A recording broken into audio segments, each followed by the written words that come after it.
아, 안녕하세요. 극복입니다. 극복의 시간. 짜잔. 글 읽기 전에 생각을 해봤습니다. 왜 성공하는 사람들은 다들 힘든 역경, 고난, 그런 상황에서 사람들은 성공을 이루어내는가. 저도 그냥 생각 없이 인생을 살아오면서 고난, 역경 크게 겪지는 않았습니다. 그래서 아마 계속 그렇게 일하고 쓰고 그래 살지 않았나. 요즘에 들어서 너무 생각을 다르게 갖게 됐는데요. 내가 지금 너무나 힘들다고 생각하면 그런 생각이, 변화의 생각이 들지 않을까요? 아무런 생각 없이 그냥 TV 보고 침대에 누워 있기보다. 제가 왜 이런 말을 해야 될까요? 아이씨, 김기로. 저도 그렇습니다, 옛날에. 지금도 마찬가지고요. 그 대신 지금은 정말 TV 보는 시간이 없어요. 밥 먹을 때, 저는 일부러 밥 먹을 때 TV를 보면서 먹자 그래요. 안 그러면 TV를 안 보니까. 옛날에는 TV를 그냥 하루 종일 키고 있었죠. 잘 때까지 TV에 켜놓고. 힘들었었다. 자살, 세이노님도 마찬가지로 자살 시도를 3번이나 했었고, 다른 성공하는 책들을 보면 어떤 여건과 고난이 있었다. 근데 그걸 극복해냈다. 그래서 제가 극복됩니다. 극복해내겠다. 저의 어떤 고난과 역경은 나중에 썰로. 가난은 사회의 구조적 현상인가? 어떤 먹물들은 이렇게 말할 것이다. 가난한 사람들이 부지런히 일하고 벌어야 하는 것은 사실이지만 빈곤의 원인을 결코 게으름에서만 찾을 수는 없다. 소득 불균형이 계속해서 늘어난다는 것은 분명히 구조적인 현상이며 경제와 정치에 영향을 많이 주는 풍족한 사람들이 만드는 구조의 부작용이다. 우리는 저소득층에게 희망과 비전을 주는 사회 환경을 조성해 나가야 한다. 여기서 구조적 현상이라는 것이 뭐냐고 물으면 그 답은 대부분 이렇게 주어진다. 부모가 가난하여 그 자녀에게 기회의 현장에서 열애되어 교육을 못 받고 교육을 받지 못하는 바람에 조건의 풍경에서도 열애되어 일할 기회가 주어지지 않아 다시 가난해지는 악순환의 고리가 구조적 현상이다. 이런 고리를 가난의 원인으로 믿는 사람들은 가난을 사회 구조적 문제로 간주하고 국가적 차원에서 적극적인 빈곤 해결 정책이 필요하다고 믿는다. 비조단, M. 루턴, N. 메이지 같은 학자들이 대표적인데 사회주의자들이 되게 좋아한다. 질문. 그렇다면 가난한 집에서 태어나 학교도 제대로 못 다녔지만 부자가 된 사람들은 그럼 뭐란 말인가? 제 주위에도 있습니다. 가난한 환경에서 힘들게 살아서 그런 거죠. 평범하게 살면 발전이 없어요.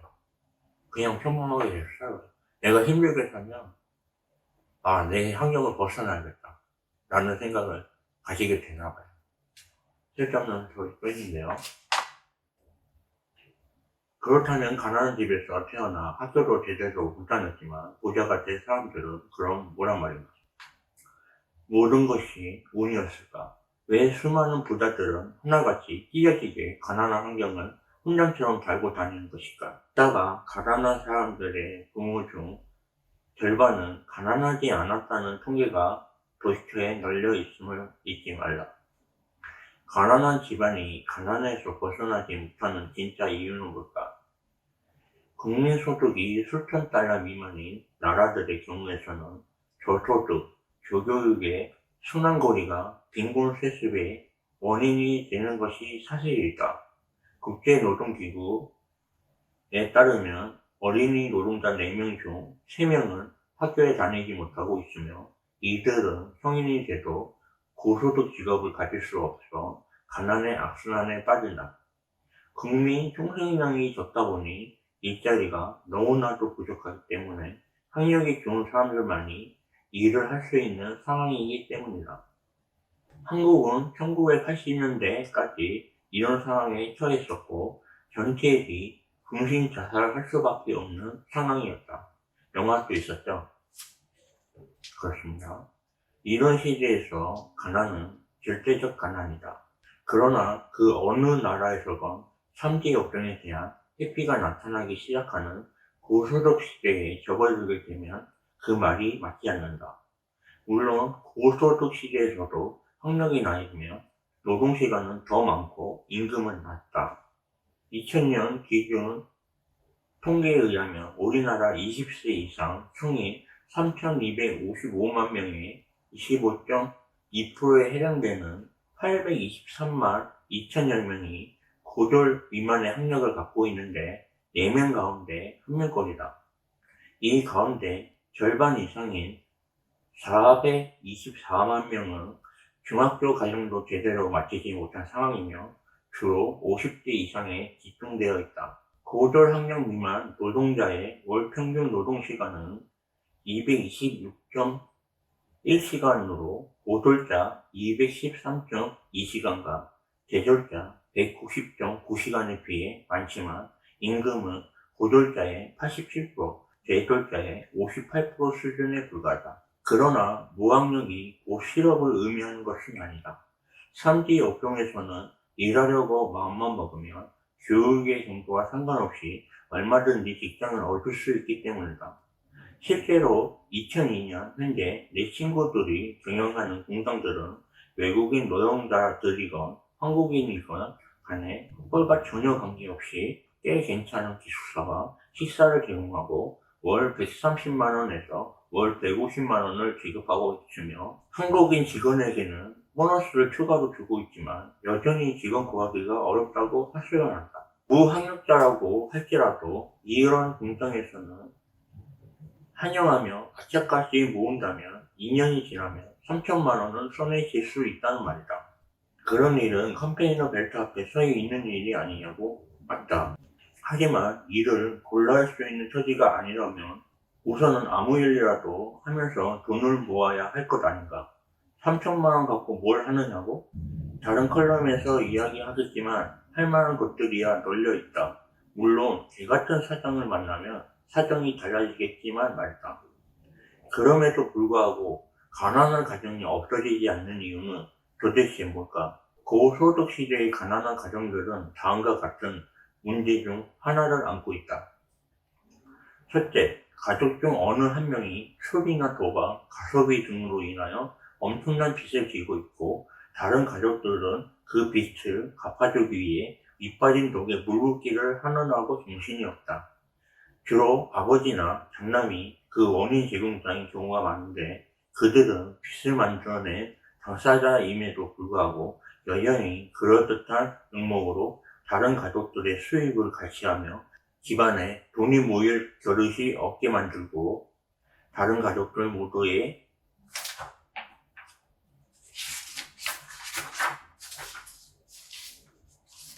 희망을 검게 치해놓는다. 둘째, 가장부터 뭔가 손쉽게 돈 버는 길이 있을 거라고 믿고 일확천금을 꿈꾸며 떼돈을 벌 기만을 찾는다.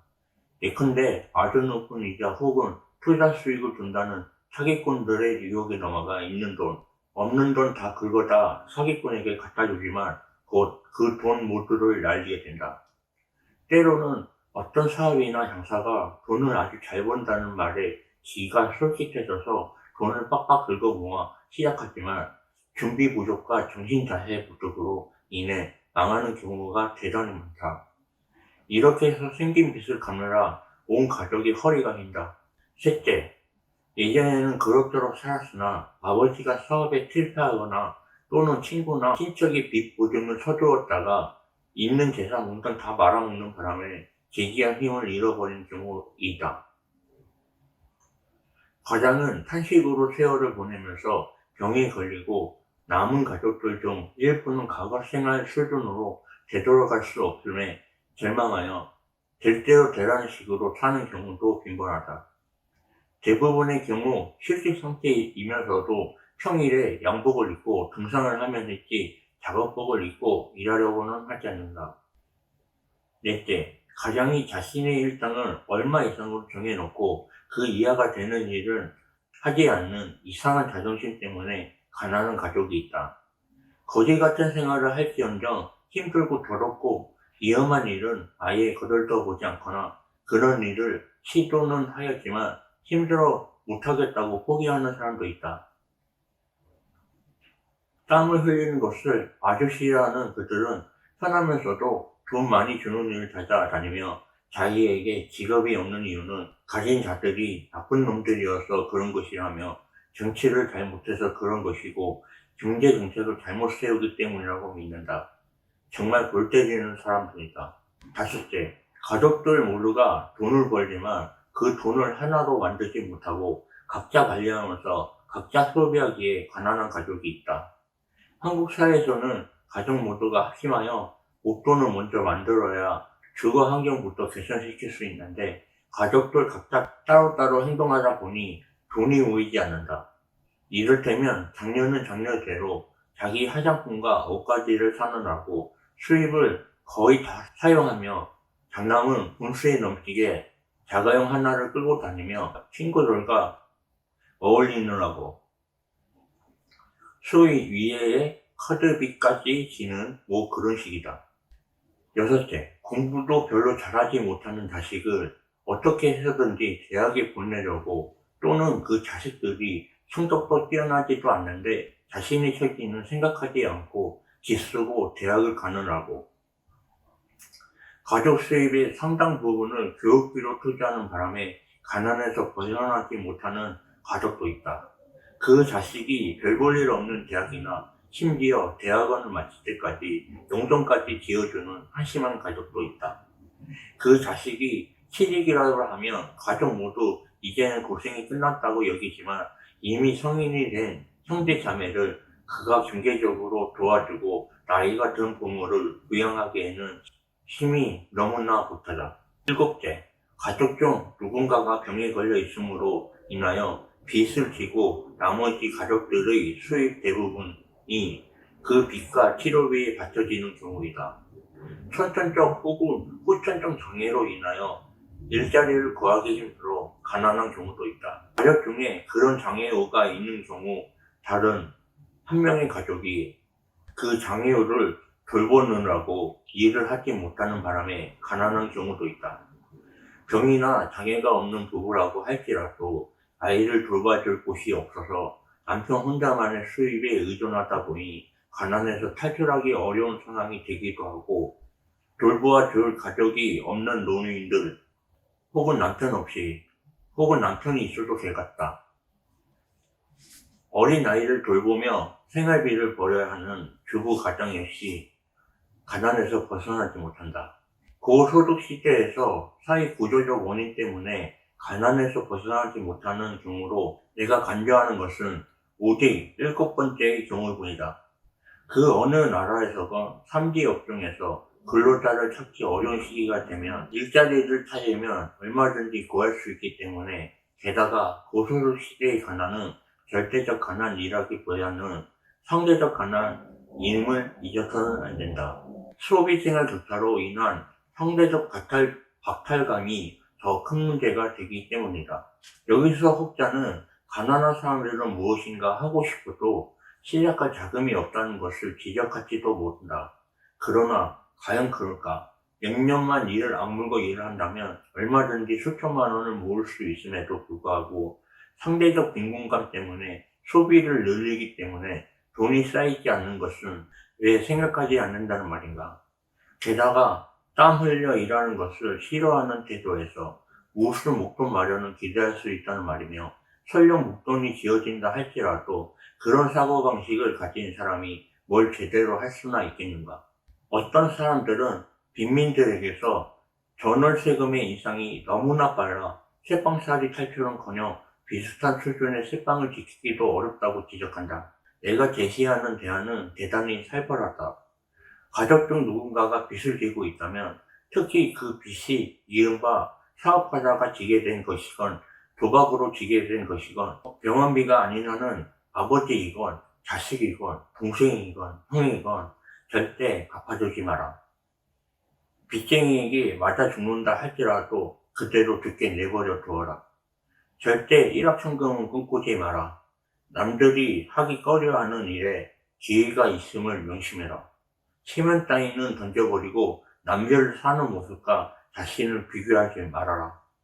당신이 일을 하는 모습을 본 사람들이 당신을 또다시 찾도록 열심히 일하라.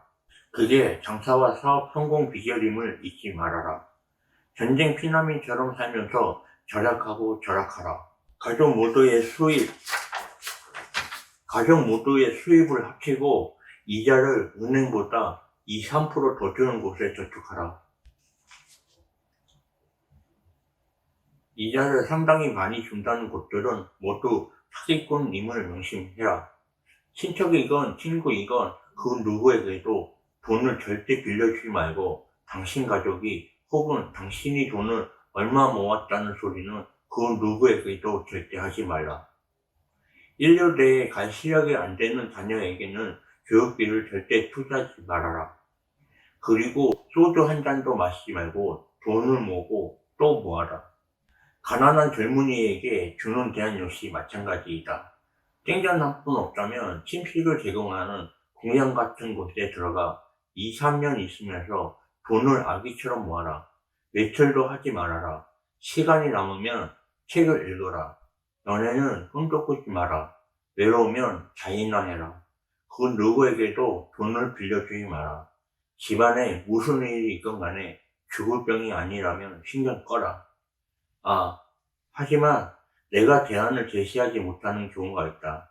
질병이나 장애가 있는 경우, 부부가 함께 일을 하여야 하는 처지이지만 아이들 돌봐줄 사람이 없는 경우, 혼자 사는 노인들, 남편도 없이 애가 딸린 아줌마 등이다.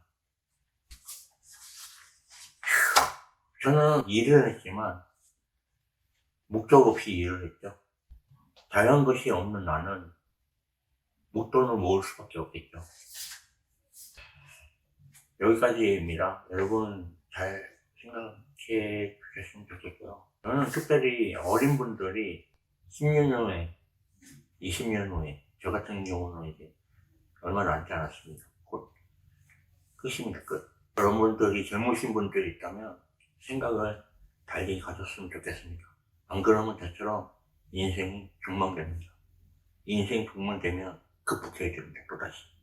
그때 말고 어렸을 때 제대로 된 인생을 만들어 놓으세요. 그러면 훗날 삶이 행복해지고 즐거워질 거라고 저는 감히 내 주제에 말을 한번 해보겠습니다.